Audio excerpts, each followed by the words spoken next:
Yes, my name is Brad Paquette. I am the director of the School of Kingdom Writers. And today I'm joined by Emily Hitchcock, who is the CEO of Columbus Publishing Lab. So I'm excited to talk to Emily. Um, we talk to a lot of different authors, and even for an experienced author, it would be uncommon for them to have published, 10 different books over the years that they want to talk about, that they have experience with book launches and marketing and, even the writing process. But Emily is a unique resource because she has worked on literally hundreds of projects over the past 8 or 10 years. So I'm excited to talk to her. So the School of Kingdom Writers is a unique ministry. We have a mission to raise up creative writers who are going to use the media for Christ. So we are raising up novelists and bloggers and podcasters and people that want to produce social media content that really changes the world. When I look at the book of Acts, we see that Paul went to the forum or the temple or the marketplace. He just went where people were. And when we look at America today and we ask the question, where are people? Well, they're connected to the media. They're consuming Facebook and blogs and podcasts and YouTube videos. And so I think it's really important that the church has a presence there. That's where we conduct our evangelism.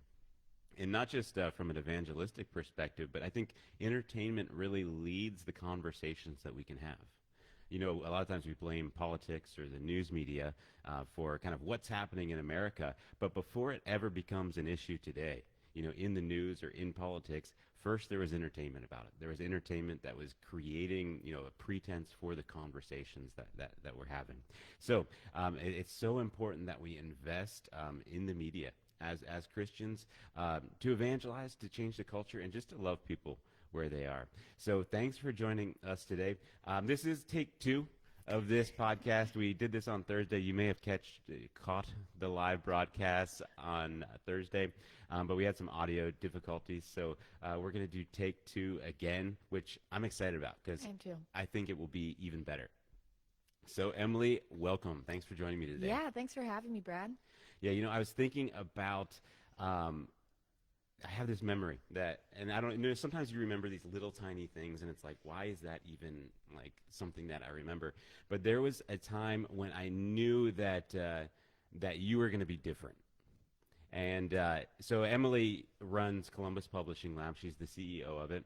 And full disclosure, that's my company. I started the company. I still own it. So you should know that up front. But we'll do our best to make sure that this isn't a sales pitch today. But so I own the company that Emily runs, and she joined me 8 or 10 years ago as an intern or a volunteer. I forget what we called it, for Columbus Creative Cooperative. You gave me a really cool title. I don't remember what it was. Right, that was all I had to give you. Yeah. It was just a cool title. But you remember we had that office at 400 West Ridge, right? Yeah. And it actually had a really similar vibe to the school building now, but it's this converted warehouse and kind of a rundown section of Columbus. But I had this office with this, big window, like 12-foot tall window with, those old window panes that are all like corroded and yucky. But you could kind of look through the mist and the fog and see the Columbus skyline. It was just like such a neat space, like such a creative space for artists. And you came in, and it was your first day. And I had a homemade Pop-Tart. Melissa had made homemade Pop-Tarts, right? And I had one, and you came in, and we were going to meet and talk about, the work that you were going to do for Columbus Creative Cooperative. And I asked you, do you want to split it? And you were like, yeah, I do. And it was right then that I knew, like, oh, this person is different, because, like, who says yes to that?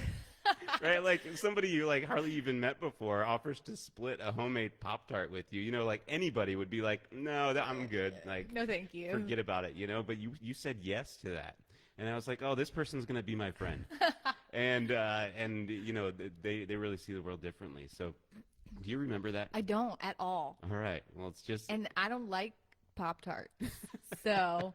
I don't know, but I was really young back then, so maybe I was just hungry. Yeah, you were like 22 in college, and it was like early in the morning. I could tell this was like this was early for you. Yeah.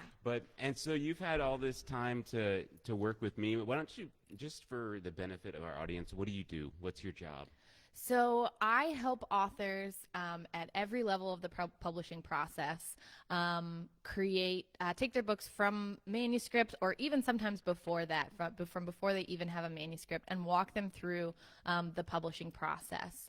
I also work with some traditional publishers and small presses who outsource their work to me, which is really cool because I get to work with my self-published authors and walk them through that process. But then I also get to see sort of the other side of things in the traditional publishing industry as well. Yeah, that's true. You really get to experience both ends of the world in that regard. Yeah. Well, and you've worked with me for a long time.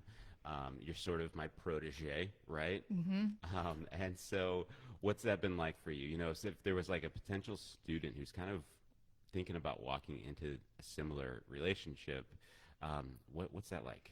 Yeah, so I actually have a story too. When the first time I ever met you, I was recently moved back to Columbus and I was looking for opportunities to get involved in the writing community. And so Columbus Creative Cooperative, which is now the Ohio Writers Association, had put out a call, you put out a call that you needed a volunteer to help run the writers' workshops. And so I jumped on that and I'd emailed you and we had set up a time to meet. And we met at a coffee shop and I had prepared pages and pages of notes and my qualifications and had done research on the company and was just sort of expecting to be interviewed. And I think you were really sick at the time. And Yeah, half my face wasn't working. I wasn't going to go there. Yeah, you know, you got to set the stage though. Okay. Right? So yes, you'd been really sick and you got Bell's palsy Right. as a result of being ill. So yeah. Which is like where I had this severe ear infection, which pinched, like it was so severe that it pinched the nerves in my face and half my face stopped working. So I'm like meeting with you with droopy face and I couldn't really hear anything either. Right, that's right. Yeah, and so you know, kind of listen to me talk for a minute and then you're like, this sounds great. You know, here are the passwords to the blog. Here's what I need you to do. Take care of business. And that has been sort of representative of our relationship in a lot of ways. And that has really helped me grow that trust, you know, giving me the tools that I need to do a job, but then just allowing me to do it. You know, there are a lot of times when I'd be working on something and I would go to you and I would say, you know, what should I do? And you'd be like, I'm confident that you can figure it out. And that sounds like kind of a jerk thing to say, but it was good, right? You know, it pushed me to be able to, you know, to find solutions. And so that autonomy, I think, has always been great. But then on the other side of things, you were always really supportive. You invested in me a lot. You know, you let me work on projects that you knew I probably wasn't going to do a great job with. And then you were super understanding and gentle when I didn't. And yeah, and that just has caused me to grow a lot. Well, you're welcome. Well, so Emily, thanks for sharing that story. And we could share stories all day, which I'm tempted to do, you know, just because we've worked on so many different projects and seen so many different things. And I think we've both grown so much through this process. You know, you were in college when we met, and yeah, I was still figuring out what kind of person even that I want to be, right? And so you've watched me change a lot over the years as well. So, but right now, you know, I stepped away 3 years ago to do the School of Kingdom Writers full time and gave you the keys to the company, right? So you've been running it independently for 3 years, and of course I've been kind of providing some oversight, some counsel and things like that while you do that. But as you've been doing this, you've worked with a ton of different authors, people coming from different places, people with different motivations. You know, some people just want to produce a book just because they love it, right? And they haven't found opportunities elsewhere, but they don't want to die not seeing their book in print, right? Yeah. Or maybe it's their family story or something like that. But also authors who are cause motivated, right? Who want to write a book because they feel so passionately about like a particular area of justice or, you know, some political issue or something like that. And then mostly authors that want to be they want to be professional writers just because they love the craft. You know, that's the job that they want. They feel called to that vocation. So, you know, across that whole spectrum, what are the things that separate people that are successful at this from people that are not successful? Yeah, that's a really good question. So, you know, speaking specifically about somebody who has a book project and it's not, you know, not a legacy project, it is something that they want as many people as possible to read and to like. Those folks, the folks that I see who are most successful in doing that and reaching an audience, are willing to do two things. They're willing to put in the work, and they come into the process with the expectation that their work, while the work of writing the book, it may be done, that the work to market it, the work to produce it, the work to get it out there in a form that they can be proud of is just beginning. Yeah, well, I think so many people come in with some expectation of like a viral book project, right? That things are just gonna take off. How often does that happen? Not very often at all, I mean, if ever. practically never, Yeah, right? yeah. No, you and I have tried to go viral for years. Oh yeah, we've been working on that hard. I mean, how many parody Twitter accounts do you have at this Many, point? Right. at least 10, Right. at least 10. Yeah, and so nowadays, I had a reply to someone else's tweet the other day, and it got like 200 or 300 likes, and so I'll send that to Brad and be like, viral. Right, nailed it. I've made it. But yeah, so to circle back to your question, definitely the expectation that the expectation and the willingness to again to put in the work. And I have a lot of authors who come to me and they don't know what they're doing. They don't know what that work is. They've got the ethic, they're willing to do it, but they need some direction on how best to invest their energy. And so I think the second half of that is trust, right? In trusting that that when you direct that energy, that you're investing it in the right place, I guess. So direction more than trust, but. Well, yeah, I mean, we've talked, I mean, part of our model is you need to invest in professionals if you're going to do a good job, right? But it's only worth investing in professionals if you're going to do what they say, right? Like, you hire people that are smarter than you in some area of the process, but then you have to actually do it, or it's just a waste of time. I mean, we've seen that, right? So kind of along those lines, what's the most commonly ignored advice that you see? Like, things you tell people, and they're like, yeah, I hear you, but I'm going to do it my own way, and then it kind of turns out like you would expect. Yeah, that's always so unfortunate when that happens because I really want people to succeed, and I don't want to see people spin their wheels. One thing that I really encourage authors to do is create a plan. When it comes to marketing specifically, have a plan, know what you're going to do, and then I think that helps people evaluate what they can do effectively and what they can't do. So I see, unfortunately, a lot sometimes in the past I've seen folks who go into that marketing mentality without a plan, and they just think that they're going to do it all, right? They're like, I'm going to do Facebook, I'm going to do Twitter, I'm going to reach out to Oprah and Ellen, right? And that all these pieces are sort of going to fall into place. And then what they end up doing is they end up investing a lot of energy, but then they get burnt out and frustrated really, really quickly. So yeah, I think having that plan and being able to parse through it and know what you can do well and what you can't do well is important. Yeah, no, that makes sense. And I mean, I always kind of like when people don't follow our advice because it gives us a chance to double check our advice, right? Because sometimes we get proven wrong. Sure. Right? Sometimes people say, no, I'm going to do it this way instead. And most of the time, like 99.9% of the time, they get the results that we predicted they'll get if they do that. But every once in a while, we learn something new too, right? So have you learned anything new recently? Like, has anything changed in your perspective as far as like how to market a book? Yeah, I have been looking into some really cool marketing tools lately. So I've been working with BookFunnel. Have you heard of BookFunnel? Only from you. Yeah, so that's a tool that I've been looking into, and there are a lot of tools and platforms out there that have kind of come on the scene in the last couple years, and they're specifically targeted to authors who are self-publishing or who want to be able to manage the marketing process on their own. Somebody who doesn't have $12,000 to take to a PR firm, right. But they want to do that legwork on their own. So yeah, BookFunnel is really cool.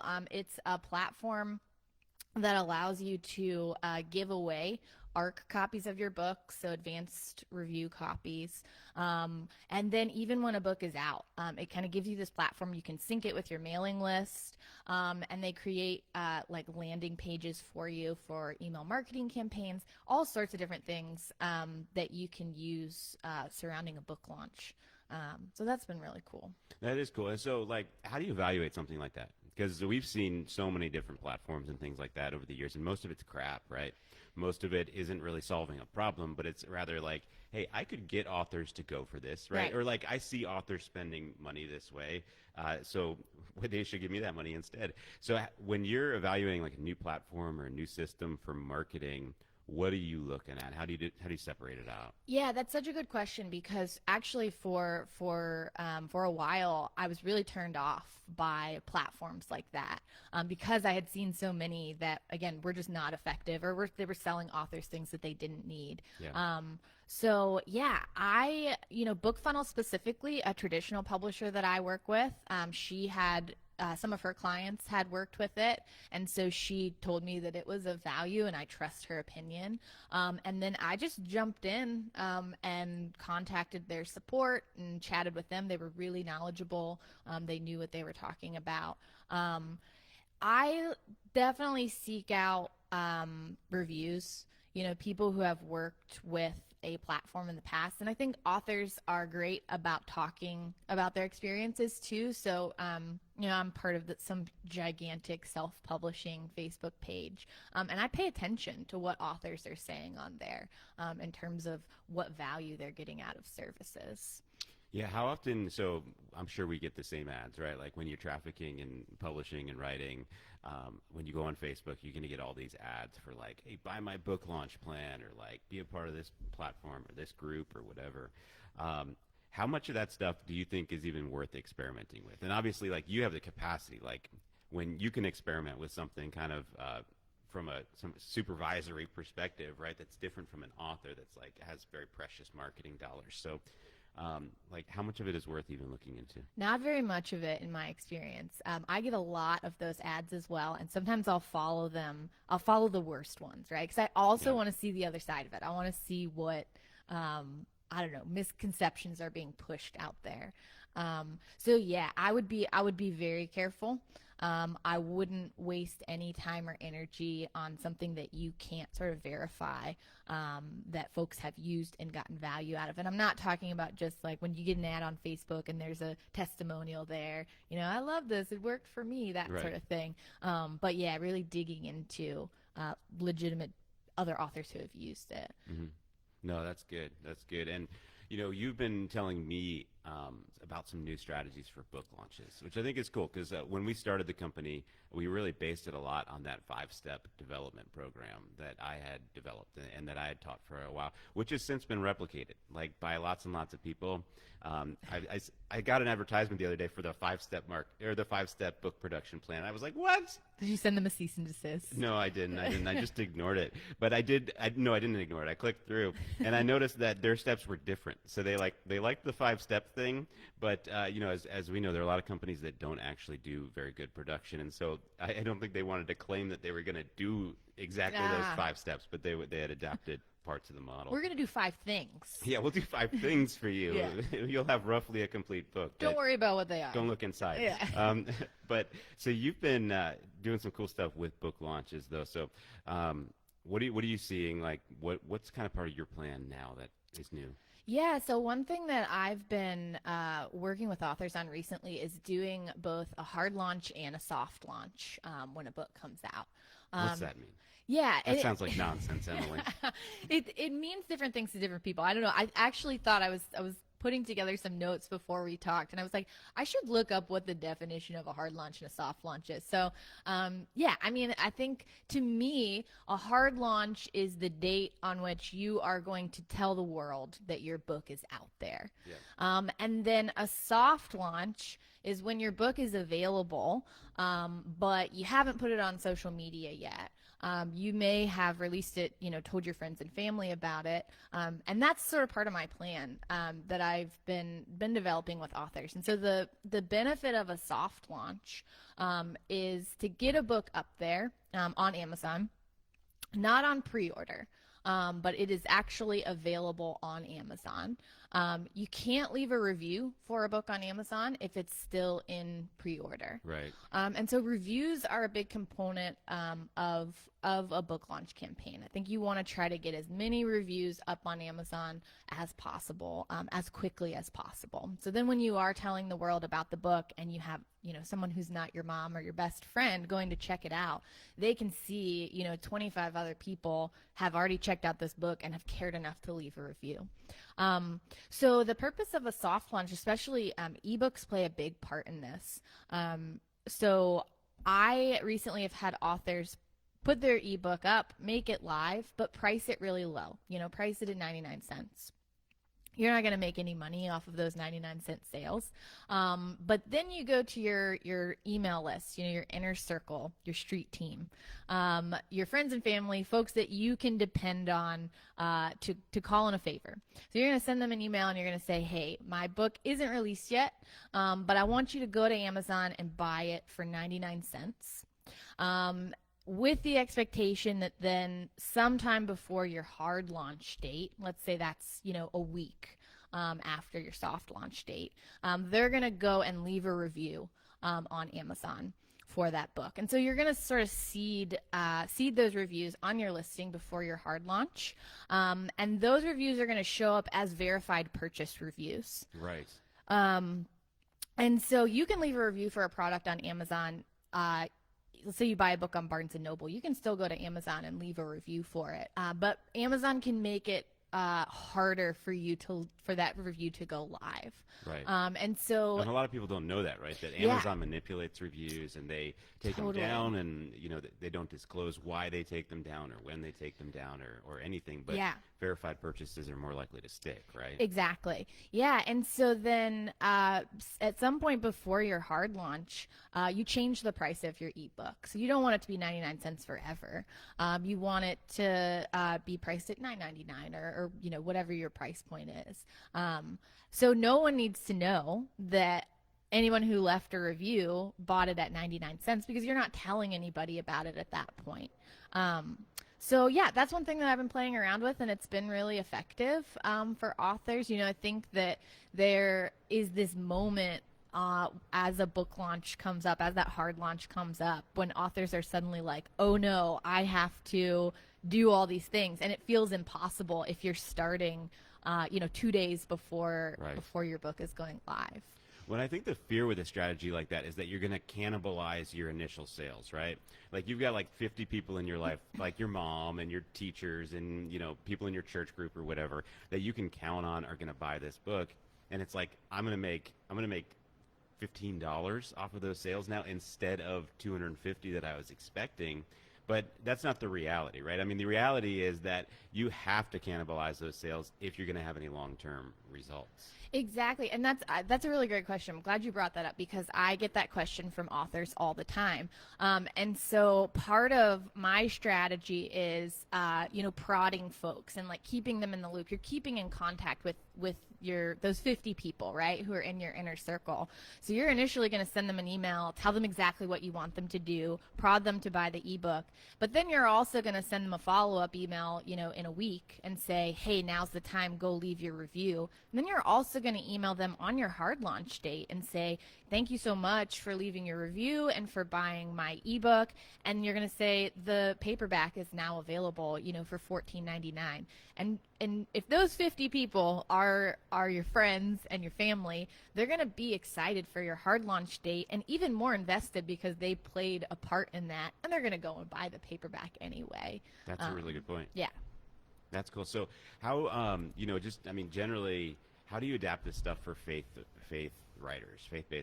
I know most of your clients are not necessarily, Christians, or even if they are, it's not really a component of what they're doing with their books. So if you have a person like somebody that's listening to our podcast that is approaching this from specifically a faith perspective, how would you adapt marketing and book launches and things like this? Yeah, that's a really good question. And so I have conversations with faith with those people. Right. Frequently, and one, I don't know, one item of conversation that comes up all the time when they're exploring marketing options or even book production options is this misconception that if a plan or a company or a service of any kind is labeled as Christian, then it's good. And that's not true. Right. Unfortunately, I see publishing companies all the time, traditional publishing companies, small presses, self-publishing companies who use that, Christianity as a banner to sell a product. And I think that that's wrong and it sucks. And I think that it is cause to take some more care, I think, for faith-based authors when they're exploring those options. Yeah, I mean, we've seen that time and time again. Companies that specifically claim to be Christian have some of the most horrendous and unethical practices. And maybe they're not any worse than the secular counterparts, but they're not any better, as you'd expect. I mean, we were talking about Tate Publishing the other day, which is, I think, completely out of business now, right? Defunct. Yeah, and I didn't even realize they were a Christian thing because I didn't even really know much about them until all of the fraud allegations came out, right? Until their company completely fell apart. But that was a big part of how they were marketing things. Yeah, definitely. So all of Tate books, to my knowledge, because we had a bunch of clients come to us after publishing with Tate because they were unhappy, and then also because Tate went under because they embezzled a bunch of money from their authors. But every Tate book that I've worked on to republish with authors had a Bible verse on the copyright page. That was like part of their signature. And yeah, then all these authors, come to find out, never got any royalties, never had access to their book files. It's pretty awful. That's crazy. So, I mean, I almost feel like we've seen enough of that. Some others that come to mind would be like Christian Faith Publishing that pretends to vet books and doesn't, right? And so many others, and we don't have to name all the names. We'll be kinder than that, but My burn book here. right. But I almost feel like an author should just completely disregard whether a company is Christian or not, or at least like evaluate it as, if you want to work with a Christian company, I think that's fine, that's great even, but you still need to evaluate it along the same metrics, the same, use all the same criteria you would use when you evaluate a secular company. And most people don't do any evaluation at all, right? I mean, we know statistically that most people that hire a contractor, like a consumer that hires a contractor, will go with the first person they talk to. Yeah. And that's got to be true for authors as well, right? Definitely, yeah. I have worked with enough authors who have published with someone else previously and had a bad experience and talked to them about about how excited they were initially. And I think it's a really hard thing because we're not talking about, purchasing a set of tires for your car or something that has no emotional attachment. Right. We're talking about a book. People labor over books for years and years. And you got one shot, right? Right. One opportunity. Will you capture it or will you let it slip? In the words of the great Marshall Mathers. Mathers. Eminem.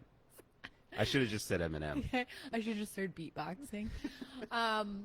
Yeah, and so that makes it hard, right? Because I think authors are excited when they get to that point, and then they come across a company that promises them everything.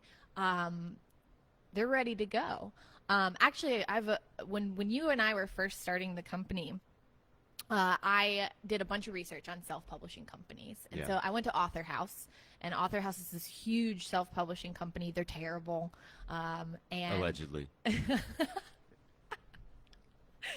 And so I filled out contact forms for all these different self-publishing companies.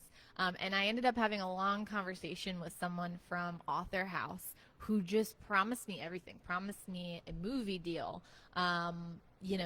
You should have taken it. with like Steven Spielberg, and it was just ridiculous, all the things. And if I didn't know any better, though, it'd sound pretty good. Yeah. Yeah, but and that's so hard, right? That's one of the hardest things that we've experienced stepping into this industry is that self-publishing traditionally has been so scammy, right? Yeah.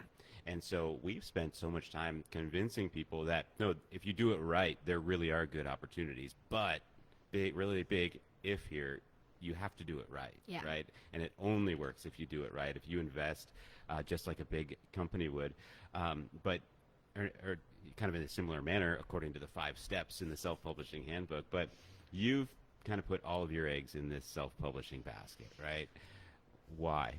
Why do you believe in self-publishing? Because I know that you're a person of integrity. You're not just here for the cash, but you believe in what you're doing, or you wouldn't continue to do it. You wouldn't continue to invest in it, at least. So, what do you love about it? Yeah, that's a good question. I like the creative control that it offers authors. Um, I like the idea that somebody can come in, have a manuscript, and give it to professionals who are going to, follow the 5 steps in the self-publishing handbook, but that they have say-so in the process. And I think that that is really cool. I like that authors get to retain the rights to the work. With a traditional publisher, they're buying the manuscript from you, and they can do whatever they want with it. If they, put a cover on it that the author doesn't like, that's too bad. If the book, self-published authors, when it comes to rights, they, if a book does take off, if they do it right, they and a traditional publisher wants to come along and republish it, then they have the freedom to do that. They aren't beholden to me at all. They don't have to ask my permission, and I think that's really cool. And then royalties. I have this conversation. I have a group of writer friends, and I have a conversation with them frequently about what are their goals for publishing a book. What do they want to do, right? Mm-hmm. And they frequently say, I want to be able to quit my job. I want quit my job money. But they're, when it comes to self-publishing, they're like, I'm not really interested in that. But if you want to keep a high percentage of your royalties, then self-publishing is the way to go. Right. I mean, it's the kind of thing, and at the School of Kingdom Writers, and even you and I, through the Ohio Writers Association and the other things we do, and even I imagine when you consult with authors now, there are viable opportunities in self-publishing, in small press, and in traditional publishing. So we've never pretended as if self-publishing is the only option. Sure. But I think self-publishing, you sell 10,000 books a year, and you can make 40 grand. Yeah. Right. Traditional publishing. We know traditionally published authors who sell 100,000 books and aren't really making that quit your job money that they expected. Yeah. Right? Which is so surprising to so many people that you think, oh, somebody sold 100,000 books. They must be a millionaire, right? They're going to be set for life. And that's really not the case. That's so surprising to people, I think. Yeah, definitely. And I wanna, I guess, make a point in that I'm not saying that everybody who self-publishes makes quit your job money. Right. I think that that's a misconception. That's an outlier, for anyone. If you're traditionally published or whether you're self-published, to sell 10,000 copies is an outlier. So I don't know. I think that's an important distinction to make. Yeah, absolutely. But the possibilities, kind of, the math remains the same, Sure. As far as statistical averages and things like that. Yeah. But, and you've been watching the industry change for a while. The Big Five is becoming the Big Four here very shortly. Historically, 5 companies have controlled 80 to 90% of all books that are produced in America, and 2 of those companies are merging. So there will now be 4 companies that control 80 to 90% of publishing in America. How does that affect your world? How does that affect an author who's considering, being an independent entity in self-publishing? Yeah, I think that is absolutely something to consider, because those four companies are the gatekeepers, right? They control what books are, get that gold seal of approval of being traditionally published. And so, for me, it's really cool to see self-published authors come on the scene and say, I can still produce a book that's good. I can break that mold. I don't have to go that route. I don't have to, play into what is popular or what is good. And we've seen self-published authors do that. Like 50 Shades of Grey, that's probably, I don't know, it's a controversial example, I guess. But, we have seen self-published authors come on the scene and discover a niche, discover a hole in the market that the Big Five traditional publishers didn't see, right, with all their tools and resources. So I think that's really cool. It definitely makes me nervous to see that consolidation of those companies, just with how much control that they have. Yeah, and I know another big concern in the industry right now is just the dominance of Amazon. Yeah. Amazon is an even bigger choke point than those big four, right? If Amazon, and we saw a breakdown between Hachette and Amazon a few years ago, right, where Amazon just wasn't going to carry any of their books, right, and Yeah. they're carrying 25% of the publishing load in America, probably.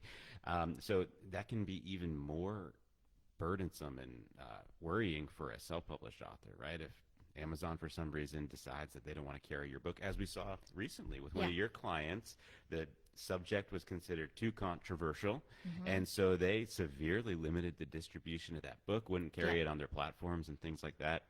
What do you see coming down the line? How do we deal with that? Yeah, that's a good question. I like to see people explore alternatives to Amazon, and that's a hard thing to do because that's where people go to buy books. Right. That Prime 2-day shipping is great, and I'm guilty of it myself. I really have to like police myself to not order stuff from Amazon because of the convenience. But I think you were saying the other day, that things won't change until people as a group can get together and say, I'm not going to order from Amazon. I'm going to go to Barnes and Noble, or I'm going to go to my local bookstore and ask them, how can we circumvent Amazon? And how can how can I sell my book in a way that is not beneficial to them? The question is always, though, ultimately you just have to play, though, right? You just have to play the game that's available to you. Right. Yeah, every single one of our authors' books are on Amazon. So that's where 96% or more sales come from. That's right.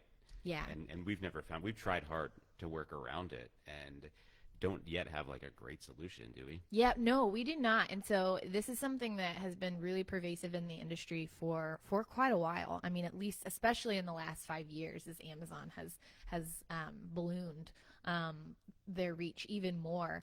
And it is an issue for small presses and for traditional publishers as well. Right. I had a conversation with one of my traditional publisher clients just the other day, and she was super frustrated with it.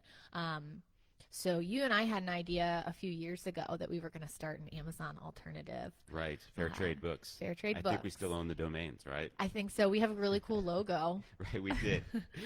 But what about independent bookstores? Is it worth investing in like consignment and things like that for authors? I think so.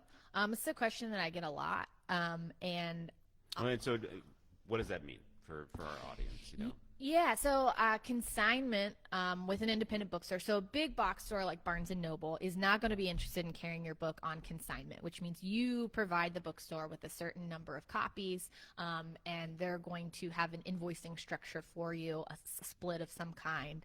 Right, and so they pay when it sells, right? They've got no upfront cost in the inventory or anything like that. Yeah, that's right.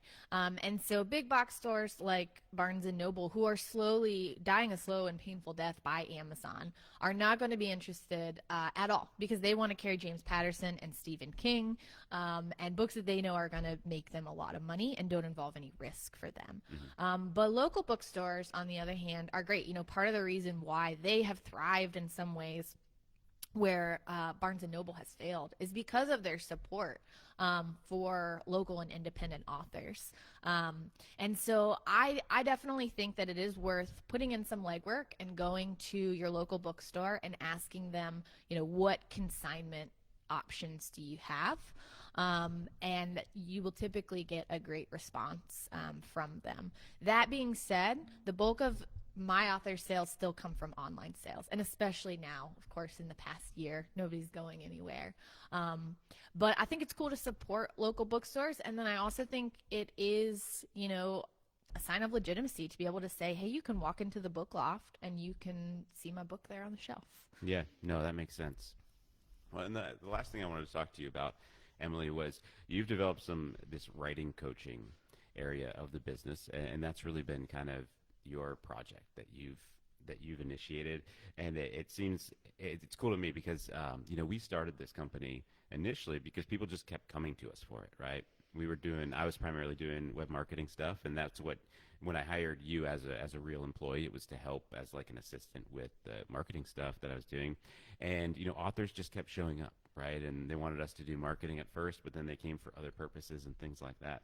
And for me, that was just God really opening the doors for that to take off. And then eventually we had enough of that workload that it was like, well, let's just create something that does this specifically. And I think you've seen kind of the same thing with your writing coaching, right? Where it's not even anything you're advertising, but people just keep showing up and Yeah. asking you, will you please do this for me? So as you're doing that, what's some advice that you're always giving? Like everybody that comes in needs to hear this. Yeah.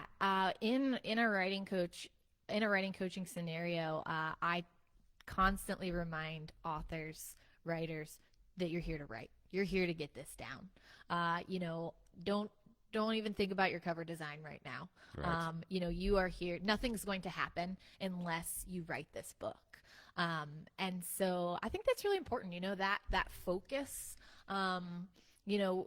Some people bang out like 4 manuscripts a year, right? But for other people, they really labor over it, and it seems like this. They have a great story, and they're fantastic writers. But it seems like this monumental task. The organization of it, the structure, outlining things like that, and they just need somebody to literally sit down next to them and say, "This is what you need to do next. Here's your homework assignment for the next week." And if they don't follow through at that point, then they're wasting their own time, right? And I've seen that be really, really successful for folks. Sometimes I work with authors for over a year, but at the end of that time, they have a manuscript. They've done it. That's awesome. That's cool. And that's got to be a really rewarding relationship. I mean, just beyond the work that gets done, but being able to sit with somebody once a week for that period of time, like I don't see my friends that often usually, right? So what is that piece of it like? It's a very intimate relationship. I've been working with one author for I think the past year and a half, and over the course of that year and a half, she's had tons of just crazy life events happen, right? As we all do. But I think getting to know someone on that level, and coaching them in that way, it helps. It is an interesting relationship because those events that ordinarily would sort of derail you, so writing is the last thing that's on your mind. Right. It allows my clients to say, all right, I might not be able to control what's going on in my life right now, but I can control what's going on with my book, and I'm going to stick to that, and get it done. And so that's really cool. That's really neat to think. Like normally the book is the thing in your life that's subject to the most chaos, right? Like you're saying, like when life events happen, that's the easiest Yeah. thing to remove from your life. But the book can also become an anchor point, right? That this is the one thing that you have total autonomy, total control over. That's really neat. So who benefits from a writing coach, right? I don't think everybody needs one, but like maybe you do. I don't know. But who's the best candidate for hiring a writing coach? Because obviously it's not free, right? Right. So when is it worth spending your money on that service? Yeah, I think if you are struggling to complete a manuscript, I think you're a great candidate for writing coaching. How do you know if you're struggling? If you've been working on that book for a couple years, and you just can't make it happen, then call me. Okay. Yeah, that makes sense. Yeah, and then I guess you to back up a little bit, you were talking about that relationship and why writing coaching is beneficial. And so another kind of client that I work with is our clients who are working on a memoir, and they're writing about difficult stuff. Nice. Stuff sometimes that makes them go back to horrible moments in their lives. And so I think working with a writing coach allows them some freedom to get out of their head, once a week, and to look at the project from a structural standpoint. And that's really cool too. So I think that, in somebody who has a story, right, but doesn't know how to get it into manuscript form. Yeah. No, that makes sense, and that's almost therapeutic, right? I mean, It that's what a is. lot of therapists do. You show up once a week or whatever, and they just listen to you, Yeah. right? And Francis McNutt's wife, Judith McNutt. So Francis McNutt is a guy that was really influential in the charismatic movement. So he's a Catholic priest actually, but through the 70s just had this call on his life to help people get healed and do inner healing and things like this. And his wife, Judith McNutt, was a psychiatrist, and she noticed that people keep coming back and keep coming back to psychiatry, right? But when they would pray, people would actually get better. You know, like you would you'd stop your appointments and stop your medications and things like that. And so she kind of joined Francis McNutt later, and she brought this really clinical perspective to what they did. And one of the things that she would say is that 70% of healing is just in someone telling their story. Yeah. Yeah, and I think that that's so important. You know, I've experienced that as a developmental editor. That sometimes people will write something down that they've never told anybody before. You know, they've written a story that they've never shared it with a single person in their entire life before, and they give it to you, right? Yeah. And they trust you, this stranger, with it, and maybe that even makes it easier. You know, that you have this distance to it, but I would imagine that you're experiencing some of that same thing there, right? And people find healing and redemption just in the process of being forced to put that story on paper week after week. Yeah, definitely. I'll have clients who tell me, exactly what you said. I've never told anyone this before, and it's really cool to get to see those details kind of come out of somebody. If you're talking about trauma and things like that, that's one aspect of it. But even just working with an author who has a nonfiction book about I don't know, art or something, I think that intimate relationship that you have with the author does cause these details and this inspiration to sort of flow in a way that is very different than if you're just at home doing it by yourself. Yeah, that's really cool. So, Emily, if people like what they're hearing, if they want to follow up with you, learn more about the work that you're doing, how can they do that? Yeah, so you can go to columbuspublishinglab.com/offer. That's OFFER. I have a little bit of a lisp, so it's not author, it's offer. columbuspublishinglab.com/offer. And you can sign up for a consultation with me, which is essentially just a phone call to talk about publishing. No matter what path you're pursuing. And then while you're there, you can also get a free copy of the Self-Publishing Handbook by Brad Paquette. Oh, did I write that? He did. All right, yeah. Widely Looks imitated, great. often stolen. Yeah, so you can grab a free copy of the Self-Publishing Handbook as well, and it's a fantastic resource. So if somebody takes you up on that publishing consultation, what does that look like? Yeah, so I like to learn about what type of book the person has to begin with. So a lot of that conversation is getting the details of the book and then learning what the author wants to do with it. What is their goal?